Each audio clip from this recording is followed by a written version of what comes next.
Okey, anak-anak, kita teruskan kepada 9.11 ya. Ini adalah kesinambungan daripada petua sinus. Okey, iaitu case berambiguity ataupun ambiguous case. Okey, case ambiguity ni sebenarnya ia membentuk dua segitiga daripada satu segitiga. Maksudnya, bila ada berlaku case ambiguity, kita boleh membentuk satu lagi segitiga daripada segitiga asal. Okey? So, okey. Case ambiguity, kalau kita tengok pada nota yang teacher beri ini, case berambiguity wujud jika diberi dua sisi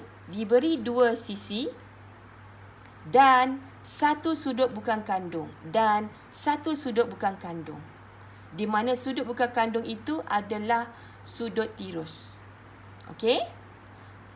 Dan yang kedua, case ambiguity juga wujud jika di mana sudut tersebut bertentangan dengan sisi yang terpendek. Bermaksud, di mana sudut yang bukan kandung tadi mesti bertentangan dengan sisi yang terpendek. Okey? So, kalau kita tengok di bawah gambar raja di bawah ini, teacher terangkan. Okey? Diberi dua sisi dan satu sudut bukan sudut kandung, di mana sudut bukan kandung itu adalah sudut tirus. Dan sudut tirus ini mesti bertentangan dengan sisi yang terpendek. Okey? So, kalau kita perhatikan, sini 10, sini sisi dia 8, sisi AB ni mestilah yang paling panjang kan? Jadi, ini adalah sisi yang terpendek. Bila kes ini berlaku, bermaksud ambiguity case berlaku. Okey? So, di mana dia akan membentuk, boleh dibina dua segitiga. Apa dia? Okey, yang pertama segitiga asal. Okey, so kalau tengok ini adalah segitiga asal. Segitiga yang kedua adalah, okey, di mana kita menggerakkan, okey, cara untuk membentuk segitiga yang lagi satu adalah diberi sudut tadi bertentangan dengan sisi yang terpendek kan? Okey, so sisi yang terpendek ini kita gerakkan. Gerakkan ke mana? Kita gerakkan ke dalam. Okey, kita gerakkan ke dalam. Kalau kita perhatikan di sini, kita gerakkan ke dalam, di mana sisi pendek ini tidak berubah panjangnya. Dia akan jadi sama panjang. Okey? Bila jadi sama panjang bermaksud dia akan jadi apa ni?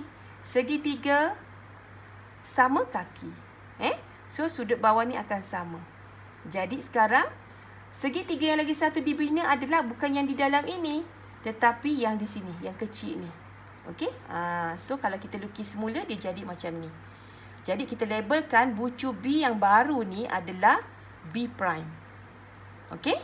So, ada dua segitiga yang kita boleh bina daripada segitiga berambiguity. Okey? Boleh? Okey, kita tengok kepada contoh. Okey. Contoh 1. Tentukan sama ada wujud case ambiguity bagi setiap segitiga yang berikut dan jelaskan. Okey, so ada dua gambar di sini. Kenal pasti sama ada adakah wujud ambiguity case di situ. Okey, kalau kita tengok gambar rajak A. Gambar rajak A, dua sisi diberi dan satu sudut kandung. Sudut kandung ini adalah sudut tirus. Sisi yang bertentangan dengan dia adalah sisi yang terpendek. Betul? Jadi, syarat-syarat dipatuhi. Adakah wujud case ambiguity pada gambar rajak A ini? Ya. Wujud ambiguity case di sini. Kenapa? Seperti syarat-syarat yang tadi. Okey? Faham? Okey, kita tengok pada gambar rajah B pula. Adakah wujud ambiguity case di sini? Okey, dua sisi diberi. Tapi, dua sudut diberi.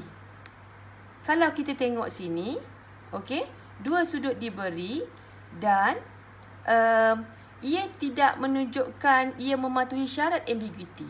Kalau kita tengok pernyataan yang diberi di bawah ini, ambiguous case does not exist because the angles of two sides are given. Tak boleh. Dia mesti satu sudut saja yang diberi. Jadi bila ada dua sudut diberi, so ambiguous case tidak berlaku di situ. Okey? Boleh faham? Okey. Contoh 2. Okey, contoh 2. Kita tengok ya.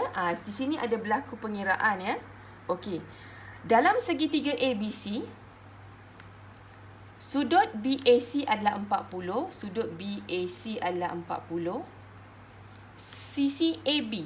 AB adalah 20. Sisi BC. BC adalah 14.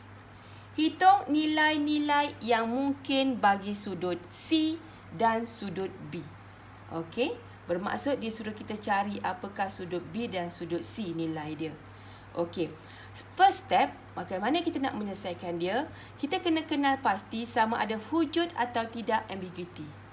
Okey, bagaimana hendak mengenal pasti? Kita tengok balik segitiga ini.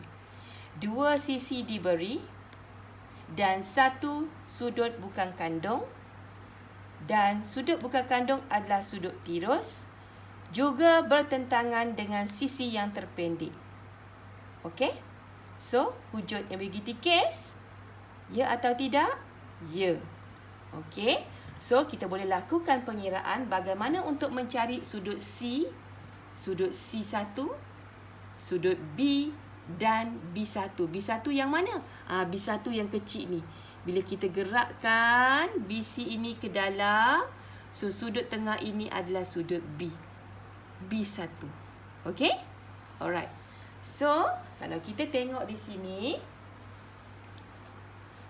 okey, segitiga yang pertama adalah segitiga yang besar. Segitiga yang kedua adalah segitiga yang kecil. Bila kita gerakkan, so kita akan dapat segitiga pertama adalah ABC. Segitiga kedua adalah ABC1. Okey, so kita selesaikan di sini. Kita cari dulu apakah sudut C. Okey, sudut C. Okey, kita gunakan petua sin seperti biasa.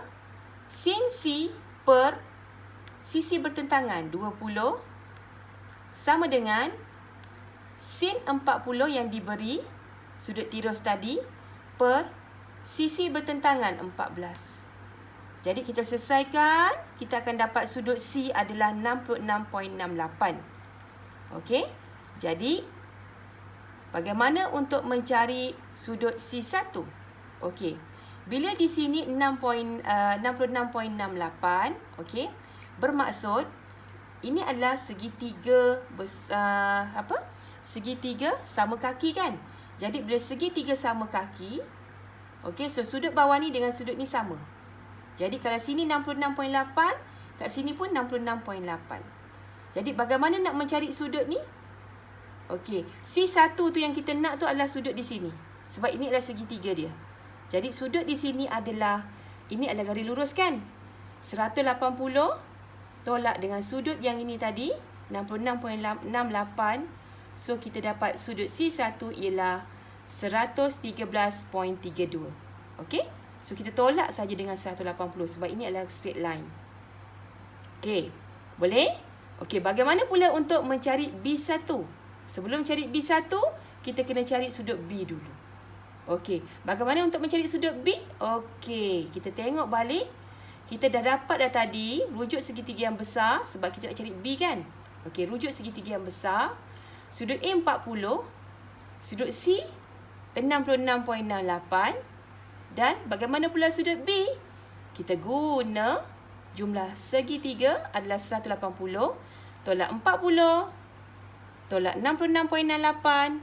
So kita akan dapat sudut B adalah 73.32. Sorry ya, tak jelas sikit.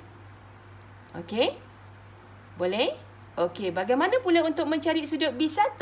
Okey, sudut B1 kita gunakan segitiga yang mana? Ya, kita gunakan segitiga yang kecil lah, yang baru tadi. So kita nak cari yang kecil ini. Bagaimana nak cari yang ini? Guna juga segitiga 180 tolak 40 tolak sudut C1 yang kita dapat tadi daripada atas ni 113.32. So kita akan dapat sudut B1 adalah 26.68. Okey? Boleh? Okey. itu